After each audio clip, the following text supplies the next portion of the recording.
Welcome, former spermazoa, to the Maggot Has Nothing Better to Do show. Think about that, girls. At one point in your life, you were a little swimmer in your dad's wee-wee.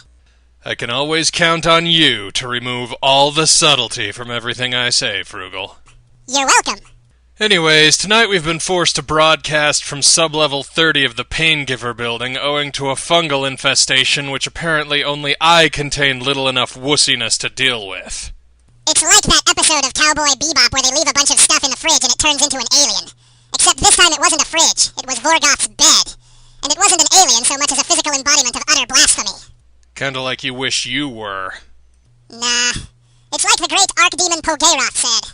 Don't try to be a transcendent arc-pervert, just be a pervert, and let history make its own judgments. Actually, I think what Pogayroth said was something more along the lines of, any daughters not locked up are forfeit. Yeah, well, that's what he meant in spirit. Whatever. So let's get this burning of Vorgoth's bedsheets thing over with. Yeah.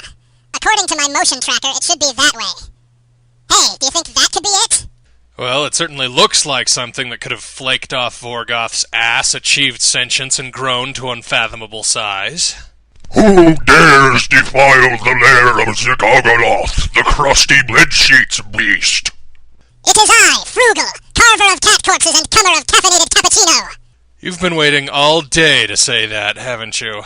The suffering you shall experience from this intrusion shall transcend all you have ever known.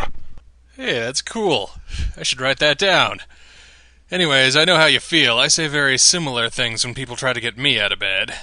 Actually, I've never known you to say much. You just skip ahead to the flaying Frugal part. That's true. Even when you're not the one who woke me up.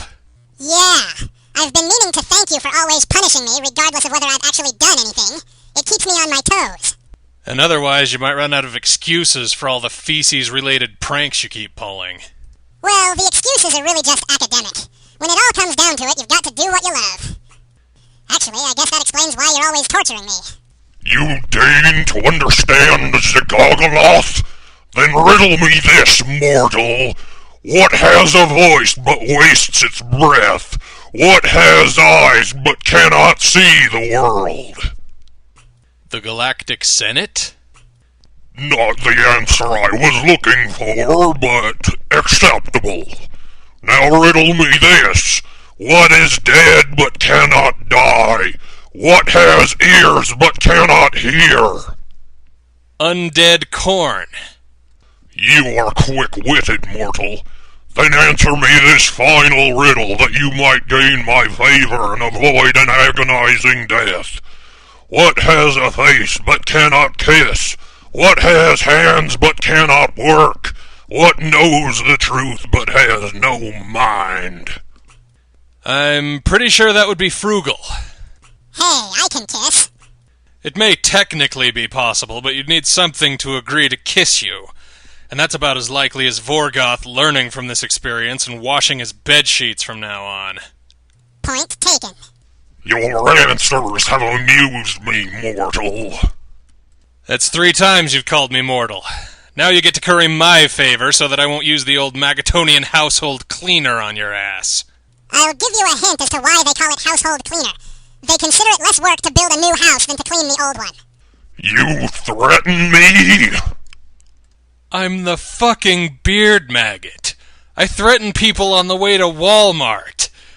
But I'll tell you what. I will forgive the trespass of calling me the M-word if you will answer but one riddle for me. Proceed. What has cream filling, but you really wouldn't want to eat it? I would have to say a case of skincare products. Well, I'll be damned. My answer was better. You have earned a place on my list of people not to kill today, Zagogoloth. Actually, weren't we sent down here with the explicit understanding that we were going to destroy him? You know, so he would stop eating the other employees? They weren't explicit about that. Yes, they were. They said, go down there and get maggot all over its ass. And unless I'm mistaken, the dictionary definition of the term getting maggot on something refers to destroying it in a vastly over-exaggerated way without any thought to consequences, collateral damage, or whether you're even aiming in the right direction, because if you're using the right kind of weapon, it won't even matter. And, of course, let's not forget the phrase pulling a beard maggot, which refers to eliminating an entire species or set of species, either on a whim or because one of them mildly annoyed you.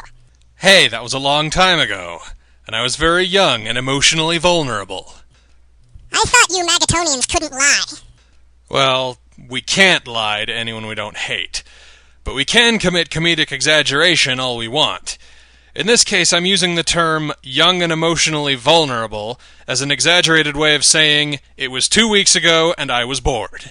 Ah, now that makes more sense. But am I correct in getting the impression that you don't plan to destroy Zeggy here? That's right.